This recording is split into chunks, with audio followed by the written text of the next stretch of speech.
नमस्कार, मैं रिंकी वाजपेयी। आप देख रहे हैं न्यूज 24 फर्स्ट एक्सप्रेस। आज की कुछ खास खबरें। हाथरस 27 अप्रैल रविवार को क्षत्रिय भवन पर आगामी 4 मई को महाराणा सांगा जी के सम्मान में राष्ट्रवादी जन स्वाभिमान सम्मेलन का आयोजन प्रताप चौक बाईपास पर तय किया गया है, जिसमें प्रदेश भर के समाज के प्रतिनिधि लोग शामिल रहेंगे।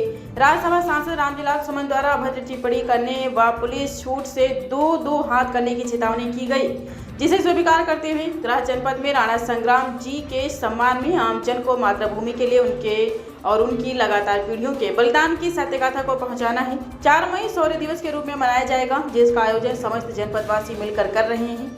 इस अवसर पर संयोजक निशांत चौहान, नितिन शेखावत, योगेश कुमार सिंह, योगी ठाकुर सिंह, जोगेंद्र सिंह, हरदेव सिंह, विशाल ठाकुर, श्रीपाल चौहान, अमित पौरुष, राम अवतार सोदिया, विशाल चौहान, हरदेव चौहान और अखिल भारतीय क्षत्रिय महासभा, राष्ट्रीय राजपूत करड़ी सेना, प्रताप सेना और समस्त क्षत्रिय संगठन आदि शामिल रहे। क्या नाम है आपको? मैं ललित राणा गाजियाबाद से। आज जो मीटिंग हुई है किस मामले में हुई है महाराणा प्रताप के चक्कर में?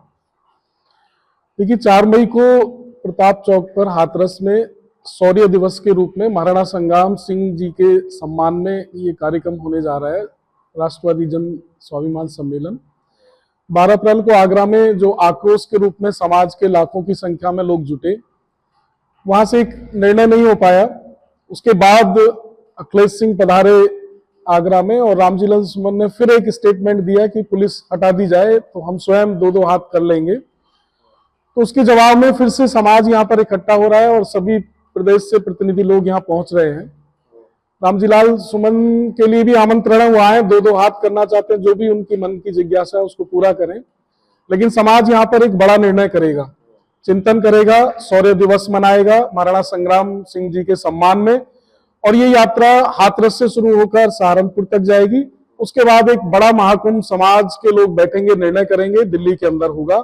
उसकी नींव हाथरस से 4 मई को रखी जाएगी। इस मामले में और क्या कहना चाहेंगे आप?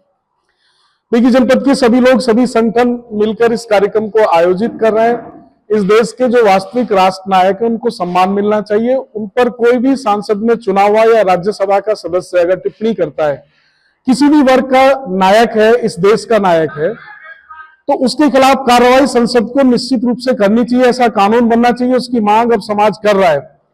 ऐसा व्यक्ति जिसका अपने गृह जनपद में सम्मान नहीं है, लोग देखेंगे, देश देखेगा। 4 मई को हाथरस की धरती से रामजिलाल सुमन जिस जनपद का रहने वाला है, जिस गांव का रहने वाला है, एहन के पास से, उस गांव में उसका कितना सम्मान है, कितना उस व्यक्ति ने अपने समाज के लिए काम करा है, किस तरह से उसने अपनी बीवी को छोड़ रखा है, किस तरह से उसकी बीबियां उस पर केस चला रही हैं, उनका कैसा चरित्र है, वो कैसे इस देश के महानायक पर टिप्पणी कर सकते हैं।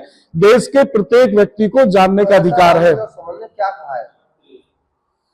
देखिए, रामजिलाल सुमन ने जो टिप्पणी की है महानायक को, वो आज देश के सामने है। और इस टिप्पणी का आक्रोश केवल क्षत्रिय समाज, ब्राह्मण समाज नहीं, देश के प्रत्येक नागरिक आक्रोश में है। और इसलिए है कि महाराणा सांगा ने जो 100 युद्ध लड़े, वो अपने परिवार, अपने खानदान के लिए नहीं लड़े थे, वो इस मातृभूमि के लिए लड़े, सनातन के लिए लड़े। हिंदुस्तान की इस जो भौगोलिक स्थिति है, अगर राणा सांगा उनकी 37 पीढ़ियां इस देश में लगातार नहीं लड़ती, तो आज हिंदुस्तान भी अफगानिस्तान होता। यहां भी अलीम कलीम सलीम के नाम से लोगों को पहचान होती।